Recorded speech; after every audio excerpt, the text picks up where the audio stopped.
这个法庭跟法律没有任何的关系，完全是欺世盗名，进行反华操弄。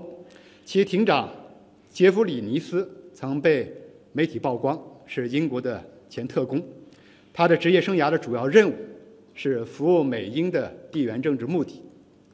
出庭的证人则是沙伊拉·古利、图尔辛纳伊等一些老面孔，引用的是郑国恩澳大利亚战略政策研究所等人员和机构炮制的所谓研究成果。Angliyaning London shahridagi mustaqil Uyg'ur sud kollegiyasi bir necha qatimliq guvohlik soti echib, oxirgi hisobda Xitoy hukumatining qirg'inchiligi haqidagi sud hukmini e'lon qilgandan keyin dunyo miqyosida zo'r ta'sir qo'zg'adi. Har qaysi hukumatlarmi o'zlarining Xitoy haqidagi ba'zi tadbirlarini mush qatimliq sudning hukmiga binoan qaytadan tanishganligi ma'lum. Xitoy hukumati boshqarishidagi xalq to'rining 13 yanvardagi xabarida aytilishicha, Xitoyning BDTdagi doimiy turishliq vakillar umiga bu haqda bayonot e'lon qilib, mazkur sud kollegiyasini qoralashga uringan. Shundaqla bu sudni bo'lgunchi tashkilot bo'lgan Dunyo Uyg'ur qurultiyi va bir qism dushman kuchlarining aldamchilik bilan guvohlik berish faoliyati degan.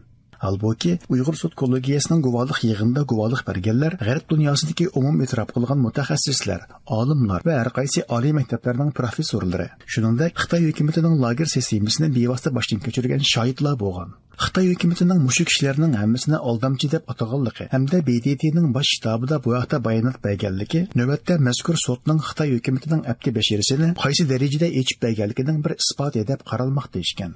Ma'lum bo'lishicha, Uyg'ur sud kollegiyasining oxirgi sud hukmi e'lon qilingandan keyin dunyo miqyosidagi tashkilotlar va faoliyatchilar sud xodimlari bilan turli suhbatlarni uyushtirib, Uyg'urlar haqidagi uchurlarni tarqatmoqda ekan. Buning bilan Xitoy hukumatining bundoq saxta sud kollegiyasining ko'z bo'yamchiligi hamon mag'lub bo'ladi. U hech kimni qaymoqtirolmaydi degan hukmi bo'shigidlar uchiqib qolmoqda ekan.